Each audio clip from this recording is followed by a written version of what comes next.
Hey, just out on a ride today and going up one of my favorite canyons in the Republic of Georgia. A little river flowing here. A lot of bikers come up here. It's a great spot. The only danger is you got to watch the mud sometimes. I've been stuck in the mud. Actually, I have a picture of one of my videos of me stuck all the way up to my swing arm in the mud and had to get it out all by myself. But I thought, what a good spot to just stop, take a couple shots, a little bit of video, and just comment again. I haven't done anything on the Husky in a while. This is my Husky FE 250. It's a 2020. Just a reminder, if you haven't seen my other videos, I bought it as a, it was like a training bike at a motorcycle school, and had basically only about 1,000 kilometers on it at that point, maybe a little less. And so now I'm up to just under 4,000 kilometers, and that may not seem like a lot. And it isn't really, because I mean, I don't ride a lot. I honestly, I work on bikes more than I probably ride, but this is one of my favorite bikes to ride. And it's light, it's fun to ride, it's easy to fix, super reliable.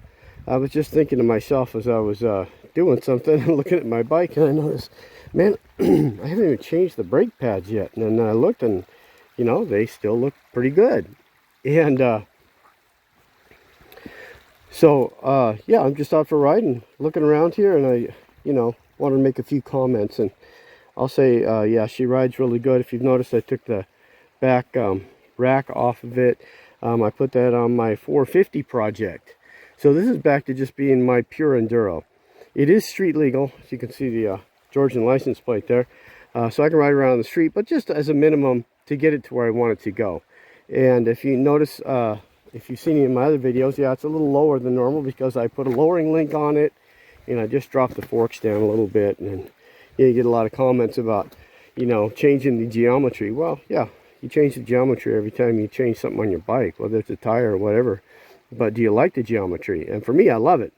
It's perfect, low to the ground. I touch the ground really well, go where I want to go. And a 250 might sound pretty small. 350s are really popular now. The 450s have always been popular.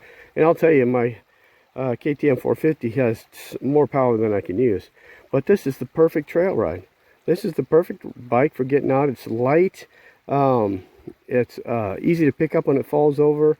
It's pretty bulletproof. I haven't really broken anything. You can see where I put the sticker from my motorcycle club there.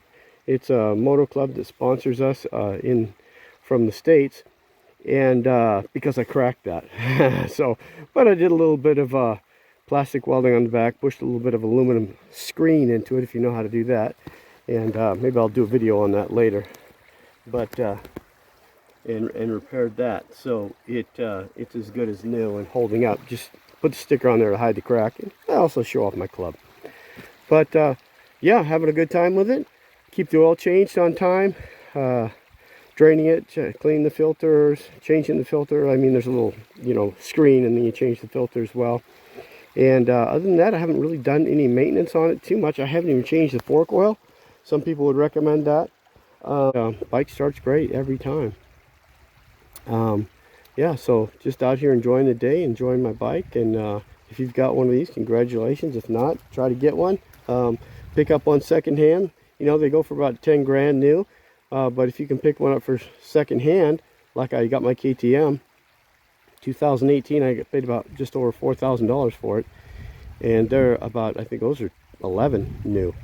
So yeah, get out, get riding. I'm 60 years old, so if you're a little older and you're looking for a good bike to ride, this 250 is perfect. It's not overpowered.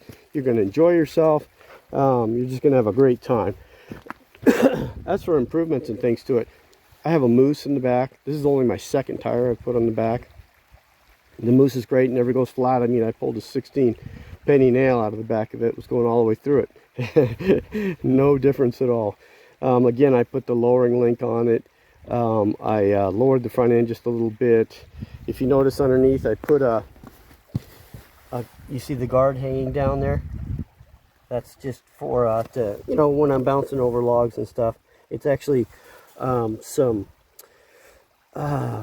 conveyor rubber that I bolted to the bottom of the skid plate there, and yeah, and it keeps my linkage clear when I'm going over logs and things like that.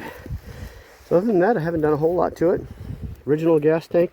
I did modify the seat. You can see a video on that. You can notice the ribs in here, softened it up a little bit, and took the center out of this. If you can see, I pushed down on that because I have a tailbone problem, and it makes just my riding better, and I can sit a lot longer. I put a couple grab straps on there, front and back. You know, I put a phone holder on it. It's got the great bark busters. Those are actually, I think, from the Husky company, because they don't have actually a label on them. They say GEDA or something like that on them. I'm not sure if that's a brand name or what. And I've got the mirrors on there, the fold-up mirrors. So I'm off-road. Can fold those up. They probably have to be folded up now. Go back on the road. I want to see what I'm doing. I can fold those out. We've got the key switch.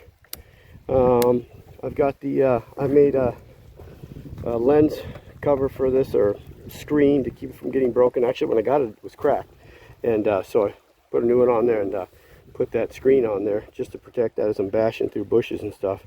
Because you can really do that with this bike. It's got enough power to take you anywhere you want to go, but yet it's light enough to where you can throw it around almost like a bicycle through the bushes, you know. And well, just a quick update. If you've got one, I'm sure you're enjoying it. If you don't, and you're looking for another bike, especially something off-road or something you can put in the back of your pickup, or even on the back of a maybe your camper or something to take along with you, this is the bike, man. Can't recommend it more highly. Always starts, runs great. Did have one little problem. The only problem I've had with it running was my battery had problems, and you know, it was only a couple years old, so I'm not sure why, but I switched out another battery into it, and it's been running perfect. Could have just been the charge, I don't know. It was turning over, but it wasn't starting the bike. So it's always good to check all your electrical connections, especially grounds and things like that. I had trouble with that on my KTM. But if your electrical connections, if you like to go through water and stuff, we got a river here, you know, then you're going to want to keep those clean, and keep your air filter clean, things like that. Don't think I've even changed the air filter. I mean, I've cleaned it, of course, several times, as with all the maintenance on it. Yeah, it's been running great. I like the suspension better on this than on my KTM. On the 450, this has better adjusting. On the forks, you've actually got two-way adjusting. You've got compression and dampening and rebound as well on there. And then on the back, of course, you have fully adjustable shocks, just like on the KTM, the WP Exact. This is actually an upgrade from my KTM. Is a 2018. This is 2020, so they put actually a better one on there with more adjustments. And the linkage, you can't beat the linkage for the ride. The ride on this is better than my KTM. Although my KTM is pretty bulletproof, I can fly it off just about anything and it runs great, but this is more plush, I would say, especially. And if you're an older rider like me, or just maybe a newer rider, you're going to enjoy that more. I have been riding for, you know, I'm 60. I started riding when I was 11, so do the math. And I need a bike that's easy to ride. I wish I could have had this 20, 30 years ago. I would have just romped on everybody around me. This is these are so great. And is there much difference between the new bikes? Should you get a 2024 or 2023? I haven't seen that much difference between the 2020 and the 2024, 23 models. They're, you know, they talk about a frame upgrade and stuff, but unless you're really good, you're probably not going to notice the difference.